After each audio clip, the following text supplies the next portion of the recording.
घर में एक शैतान रहता था। वह हर रोज रात होने पर पास के गांव में जाता था और गांव की गलियों में घूमा करता था। लोग अपने अपने घरों में छिप जाते थे और उसकी डरावनी आवाजें सुनकर सहम जाते थे। रात होते ही पूरे गांव में सन्नाटा हो जाता था। वह शैतान बहुत नासमझ था। गांव के लोग अपने अपने घर के दरवाजों पर शैतान कल आना लिख लेते थे। वह शैतान उसे पढ़ता और आगे बढ़ जाता। वहीं उस गांव में एक घमंडी सेठ रहता था। वह किसी से नहीं डरता था। अजी, हम अभी इस गांव में नए नए आए हैं, हमें गांव वालों की बात माननी चाहिए और दरवाजे पर शैतान कल आना लिखना चाहिए। रात भी हो गई है, कहीं वह शैतान यहाँ ना आ जाए। मैं किसी से नहीं डरता। मैं ऐसे किसी अंधविश्वास पे यकीन नहीं करता। बहुत रात हो गई है, सो जाओ। इतना बोलकर वह सेठ अपने कमरे में सोने चला जाता है। तभी वह शैतान हैरान परेशान हो जाता है। गांव वालों ने तो हद ही कर दी। मुझे रोज कल बुला लेते हैं और फिर बोलते हैं कि कल आना। ऐसे कैसे चलेगा? मैं आखिर रोज रोज कब तक अपने शिकार के लिए यूं ही भटकता रहूंगा। फिर थोड़ी दूर चलने पर वह शैतान उस सेठ के घर के पास पहुंचता है। अरे ये क्या? यहाँ तो कुछ नहीं लिखा। किसी का दरवाजा खटखटाता। लगता है आज मेरी भूख मिट जाएगी। शैतान जोर जोर से सेठ का दरवाजा खटखटाता है। अरे इतनी रात को कौन आ गया? अजी, आप जाइए ना दरवाजा खोलने के लिए। अरे नहीं नहीं, मेरे घुटने में बहुत दर्द हो रहा है। तुम ही खोल दो ना। तुम डरो नहीं, ये जरूर हमारी दुकान पर काम करने वाला नौकर रामू होगा। उधार पैसे मांगने आया होगा। तुम जाओ, दरवाजा खोलो। फिर उसकी पत्नी डरते डरते जाती है और खिड़की से झांक कर देखती है तो उसे वही शैतान दिखाई देता है। वह बहुत डर जाती है, फिर भागती हुई वापस अपने कमरे में जाती है। अजी, हम तो बहुत बुरे फंस गए। वह शैतान तो हमारे दरवाजे पर खड़ा हुआ है। अब क्या करें? मैंने आपको कहा था ना, हमें गांव वालों की बात मान लेनी चाहिए। लेकिन आप तो बोलते थे मैं किसी से नहीं डरता, तो आप क्यों भीगी बिल्ली बन रहे हो? मूर्ख औरत, धीरे नहीं बोल सकती क्या? अगर इतनी तेज तेज चिल्लाएगी तो जो बाहर तुम्हारे मायके से आया है ना, वो हमें कच्चा ही खा जाएगा। अब क्या करें? कहाँ छुपे?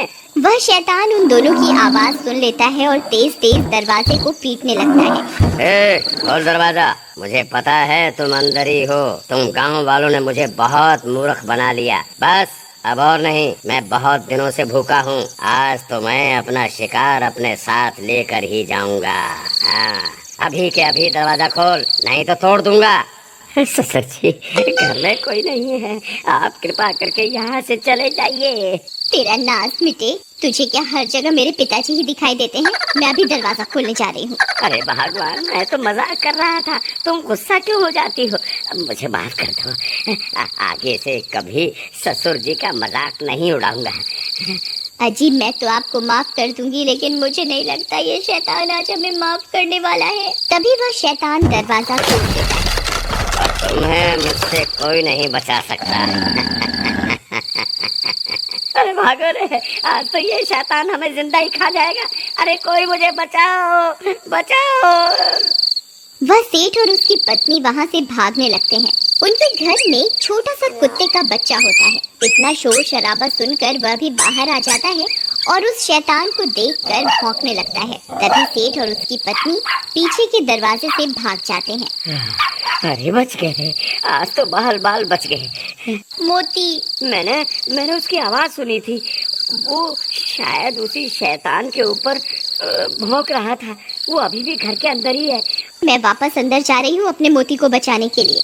तुम्हारा दिमाग खराब तो नहीं हो गया? तुम्हें क्या लगता है मैं एक कुत्ते को बचाने के लिए घर के अंदर जाऊंगा? नहीं नहीं, मूर्ख मत बनो और जल्दी चलो यहाँ से। वो शैतान कभी भी यहाँ आ सकता है। आपको जाना है तो जाइए, मैं वापस अंदर जा रही हूँ अपने मोती को बचाने के लिए। अरे तुम पागल हो गई हो क्या? वापस आ जाओ, बेवकूफी मत करो।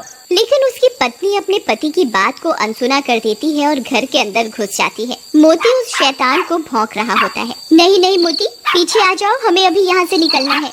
हे भगवान, अब मैं क्या करूँ? तभी मोती उस शैतान पर हमला करने के लिए आगे बढ़ जाता है। नहीं मोती, ऐसा मत करो, वापस आ जाओ मोती। फिर उसे बचाने के लिए उसकी पत्नी भी शैतान की तरफ दौड़ पड़ती है और अपने कुत्ते को बचाने के चक्कर में उस शैतान के चंगुल में फंस जाती है।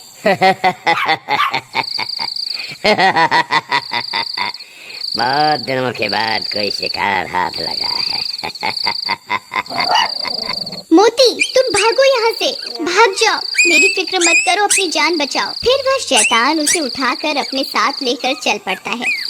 अरे कोई है, कोई मेरी मदद करो, कोई मुझे सुन सकता है, कोई तो मुझे बचाओ।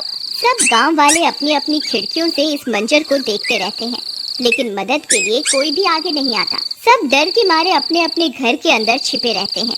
लेकिन उसका कुत्ता मोती रात भर उस शैतान का पीछा करता रहता है। फिर थोड़ी देर में वह शैतान अपनी गुफा में पहुंच जाता है और सुषमा को कैद कर देता है। चिल्ला मत, बस थोड़ा सा इंतजार और कर ले, मैं आग जला लूं, फिर तुझे उस आग में पका कर खाऊंगा। तभी उसका कुत्ता मोती भी उस शैतान का पीछा करते करते वहां पहुंच जाता है। अरे मोती, तुम यहाँ क्यों आ गए? तुम यहाँ से चले जाओ, नहीं तो ये तुम्हें भी खा जाएगा। लेकिन मोती वहीं बैठ जाता है और उसके लाख बोलने के बाद भी वहाँ से नहीं जाता। मोती, काश इंसान भी तेरी तरह वफादार होता तो कोई ना कोई मुझे यहाँ बचाने के लिए जरूर आ जाता। अरे कोई मेरी मदद करो, हाय मेरी पत्नी को वो शैतान उठा कर ले गया, कोई मेरी मदद करो। तुम्हारी कोई क्या मदद करेगा भाई, जब तुमने खुद अपनी पत्नी की मदद नहीं करी। काश तुमने अपनी पत्नी को बचाने की कोशिश की होती तो तुम्हारी हिम्मत देखकर हम भी तुम्हारी मदद करने आते। भाई मुझसे बहुत बड़ी गलती हो गई, कृपा करके मेरी मदद करो। लेकिन अब हम क्या कर सकते हैं, ना जाने वो शैतान तुम्हारी पत्नी को कहाँ लेकर गया होगा। भाई वो इसी जंगल की तरफ गया है, चलो हम सब उसका पीछा करते हैं। तुम पागल हो गए हो क्या भाई? तुम्हें पता भी है ये जंगल कितना बड़ा है, हैं? हम कहीं भी इतने बड़े जंगल में तुम्हारी पत्नी को नहीं ढूंढ पाएंगे और हो सकता है हम खुद भी भटक जाएं। नहीं नहीं भाई नहीं, हम तुम्हारी कोई मदद नहीं कर पाएंगे। ठीक है, गलती मुझसे हुई है तो मैं ही इसको सुधारूंगा। अगर तुम मेरे साथ नहीं चलना चाहते तो मत चलो, मैं अकेला ही अपनी पत्नी को उस शैतान से छुड़वाने जाऊंगा। इतना बोलकर वह सेठ जंगल की ओर चल देता है। मोती, तू यहाँ से चला जा, तू मेरी कोई मदद नहीं कर पाएगा, ये शैतान आता ही होगा। अगर गांव वाले यहाँ होते तो जरूर मेरी जान बच सकती थी। फिर मोती सुषमा की तरफ देखता है और पलटकर वहाँ से भाग जाता है। सुषमा भी मोती को भागता देख खुश हो जाती है। भाग जा मोती, जल्दी भाग जा, तू यहाँ से कहीं दूर चला जा। शुक्र है भगवान का, अब कम से कम मेरा मोती तो सुरक्षित है। मोती सीधा भागता हुआ अपने घर की तरफ जाता है। अरे ये तो मोती की आवाज है, लगता है मोती आसपास ही है। मोती, कहाँ हो तुम? मोती, मोती, मोती, तुम कहाँ चले गए थे? तभी मोती सेठ की तरफ देखकर जोर जोर से भौंकने लगता है। लगता है ये मुझे कुछ बताना चाहता है। तभी मोती सेठ की लुंगी को खींचने लगता है। अरे ये क्या कर रहा है मोती? लगता है ये मुझे कहीं ले जाना चाहता है।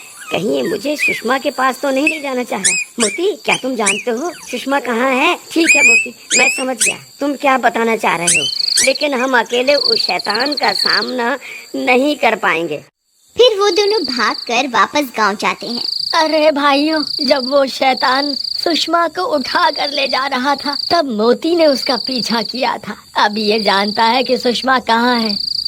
कृपा करके मेरे साथ चलो, हम सब मिलकर सुषमा को बचा सकते हैं। देखो भाई, हम तुम्हारे ऊपर तो विश्वास नहीं कर सकते, लेकिन हमें इस बेजुबान की वफादारी पर पूरा भरोसा है। हम जरूर चलेंगे, चलो अभी चलते हैं। वहीं दूसरी तरफ वह शैतान खंजर लेकर सुषमा की ओर बढ़ रहा होता है। हे ऊपर वाले, अब बस तेरा ही आसरा है, हो सके तो किसी को मेरी मदद के लिए भेज दो। तभी उसे मोती के भौंकने की आवाजें आने लगती हैं। वह शैतान भी हैरान परेशान हो जाता है। अरे मर गए रे, ये इतने सारे लोग कहाँ से आ गए? इनके हाथों में तो मशाल भी है। लगता है मुझे यहाँ से भागना ही होगा। हे ऊपर वाले, तेरा लाख लाख शुक्र है, तूने मेरी सुन ली। तभी सब गांव वाले हाथों में मशाल लेकर वहां पहुंच जाते हैं।